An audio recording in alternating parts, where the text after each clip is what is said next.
Olá, eu sou Daniel Purvezan, sou membro do Ministério Integre, que é o Ministério de Jovens aqui da IBNU. E hoje eu quero conversar um pouquinho com vocês, dar continuidade aí ao nosso devocional sobre esse livro aqui do Timothy Keller, Como Integrar Fé e Trabalho. Você pode consultar aqui no nosso canal a playlist com os outros vídeos a respeito desse livro, também vídeos a respeito de outros livros do Timothy Keller, tem aí Gálatas para você, Encontros com Jesus e outros livros que podem abençoar a sua vida. Bom, vamos falar um pouquinho hoje sobre o capítulo 6, que é denominado O Trabalho Perde Sentido. Então, o autor do livro, Timothy Keller, ele começa falando um pouquinho a respeito do livro de Eclesiastes. Por quê? O livro de Eclesiastes, ele é um livro que procura observar o trabalho do ser humano do ponto de vista meramente humano. Então, ele vai tentar olhar para o trabalho sem considerar uma realidade eterna, sem considerar o relacionamento do ser humano com Deus. Então ele olha para o trabalho como algo que simplesmente não faz sentido. Então você vê o tempo todo o autor do livro de Eclesiastes, que é denominado sábio, esse autor ele está sempre falando que o trabalho não faz sentido. Em algumas traduções antigas até está escrito que é tudo vaidade, né? Que isso também é vaidade. Mas a tradução mais correta, inclusive, é que tudo é vazio ou sem sentido, que é isso que ele quer dizer. O que ele quer dizer é que as coisas não fazem sentido. Por exemplo, a gente percebe ali, né, Eclesiastes capítulo 2, verso 17, ele diz mais ou menos assim: por isso desprezei a vida, pois o trabalho que se faz debaixo do sol pareceu-me muito pesado. Tudo era inútil, era correr atrás do vento. Então veja, tudo era inútil, tudo que se fazia debaixo do sol, então todo o trabalho que o ser humano faz é vazio, não faz sentido. E o autor do livro de Eclesiastes, ele olha para a vida do ser humano sob três aspectos muito interessantes, porque primeiro ele vai olhar para o ser humano tentando obter sentido na vida através do conhecimento, da sabedoria. Então isso aí está ali no capítulo 1 dos versos 12 a 18 e no capítulo 2 versos 12 a 16. Ele tenta olhar para o aprendizado, para a sabedoria e tenta obter algum sentido na vida a partir disso, mas ele não encontra. Depois ele, no capítulo 2 versos 1 a 11, ele vai tentar encontrar um sentido na vida através da busca pelo prazer. Então o ser humano que busca o prazer, ele também não tem sentido, ele também não faz sentido. E por fim ele vai tentar encontrar sentido no trabalho, nas questões ligadas ao trabalho, né? E é aí inclusive que começa esse texto que eu acabei de ler, que é o Eclesiastes 2, do 17 ao 26. Então, todo o trabalho que se faz debaixo do sol, e essa expressão também, né, debaixo do sol, é uma expressão muito recorrente ali no livro de Eclesiastes, que ela acaba transmitindo para a gente justamente essa ideia de que o que o autor do Eclesiastes está tentando examinar é a vida em si mesma, né? Então o trabalho em si mesmo não faz sentido nenhum. E ele caminha na reflexão de que imagine você aí, né? Vamos trazer isso para o nosso contexto. Imagine você que trabalha numa empresa, por exemplo. Se você deixar o seu cargo hoje e alguém vai preencher esse cargo depois, enfim, alguém vai estar no seu lugar, né, amanhã, tudo que você fez dentro dessa empresa, tudo que você trabalhou ali dentro para melhorar e tudo mais, tudo isso pode simplesmente desaparecer, porque se a pessoa que ocupa o seu cargo amanhã, ela não gosta do jeito que você trabalha e ela quer fazer de outro jeito, tudo que você fez ali na empresa, ela vai desfazer e tudo terá sido em vão, literalmente tudo terá sido inútil. E aquilo não vai agregar um sentido para a nossa vida, não vai agregar um sentido para a sua vida.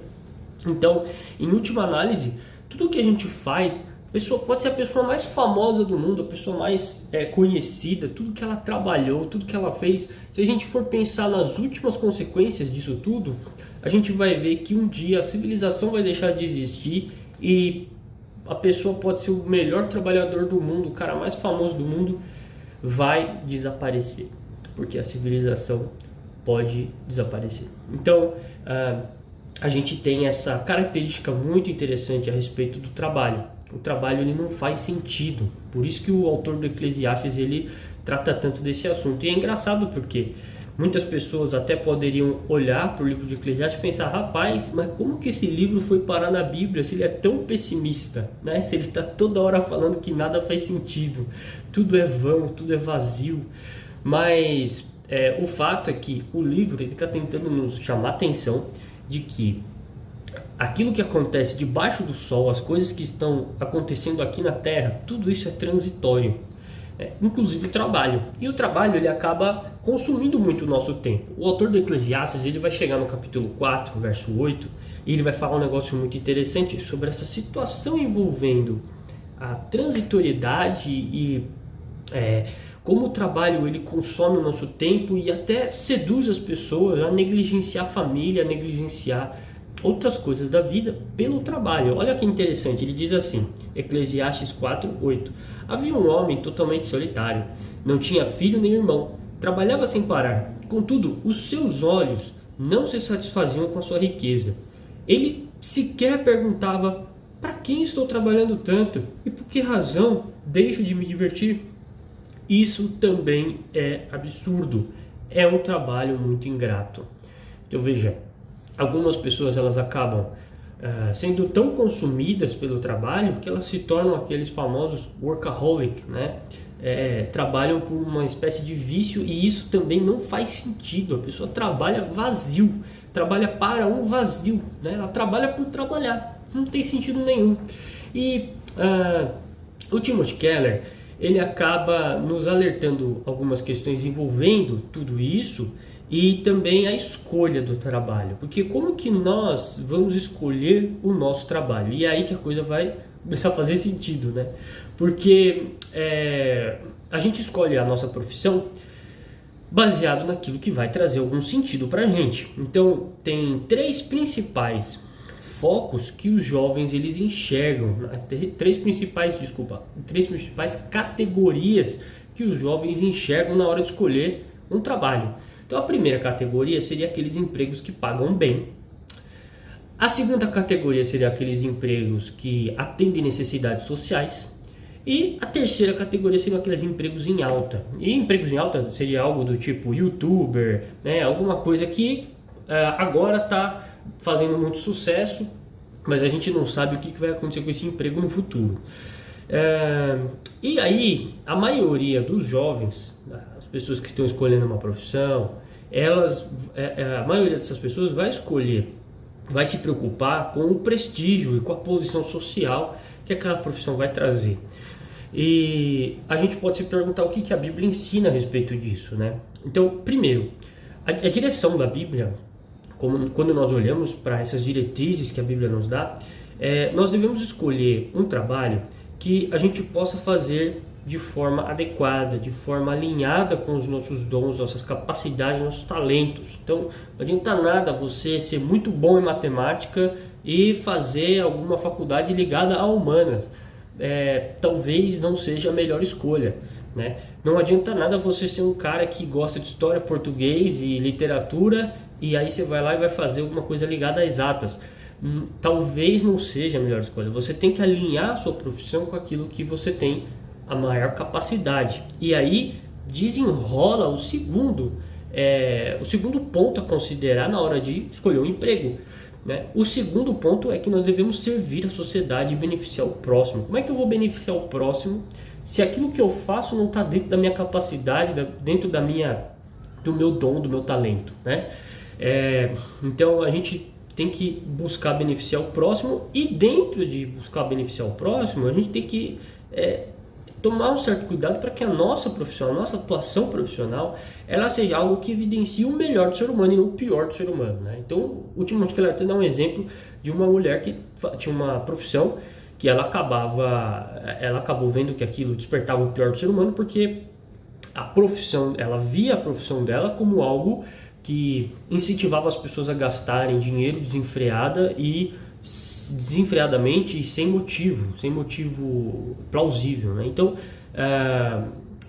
a gente precisa tomar cuidado com isso. Então, e um terceiro ponto seria que nós devemos contribuir para a melhoria do nosso campo de trabalho. Não adianta nada a gente trabalhar na profissão que a gente gosta e fazer o bem para as pessoas, né? Trabalhar com aquilo que nós temos dom e talento, se a gente não melhora o nosso campo de atuação. Então é muito importante a gente pensar na nossa própria profissão mesmo, nosso campo de trabalho, como que a gente pode fazer para melhorar as coisas. E para que a gente possa ter sentido no trabalho, é importante também a gente olhar o trabalho como um presente de Deus. Eclesiastes 3,13 vai dizer isso, né? Que a gente precisa desfrutar do trabalho, entendendo que esse desfrutar é um presente de Deus. E, por fim, o Timothy Keller ele lança aí o Eclesiastes 4, versos 5 e 6, que diz assim: um tolo cruza os braços e destrói a própria vida. Melhor é ter um punhado com tranquilidade do que 2 punhados à custa de muito esforço e de correr atrás do vento. Então não adianta nada você juntar muita qualificação profissional ou muito sucesso profissional, sucesso financeiro, se você não tem tranquilidade, porque o importante é a gente viver um equilíbrio, é a gente exercer a nossa profissão de forma adequada. É claro que nós temos que ter o fruto do nosso trabalho, desfrutar do nosso trabalho, mas isso não pode nos deixar sem sentido, não pode colocar a gente numa posição em que o nosso trabalho perca o sentido. E por fim, a última reflexão interessante do Timothy Keller, nós devemos nos lembrar que o trabalho, sempre lembrar disso, né, que o trabalho ele não pode nos conduzir a tentar trabalhar para a gente obter para nós mesmos uma salvação, como se a gente estivesse buscando uma salvação dentro do trabalho, porque o trabalho é vão, como a gente viu, né? O trabalho ele vai desaparecer. Então a gente tem que sempre lembrar do trabalho último que foi feito na cruz por Jesus Cristo. Jesus Cristo morreu pelos nossos pecados para nos dar a salvação. Então a gente sempre precisa lembrar desse aspecto relacionado ao trabalho, que o trabalho último, o trabalho final foi feito por Jesus para a nossa salvação, né? Então, a partir disso, a gente se lembrar aí de que o nosso trabalho é para Deus, de que nós estamos trabalhando para o Senhor e, enfim, para melhorar a nossa sociedade, o nosso campo profissional, dentro do nosso dom, dentro da nossa capacidade. Que Deus abençoe a sua vida, continue aí acompanhando os nossos vídeos.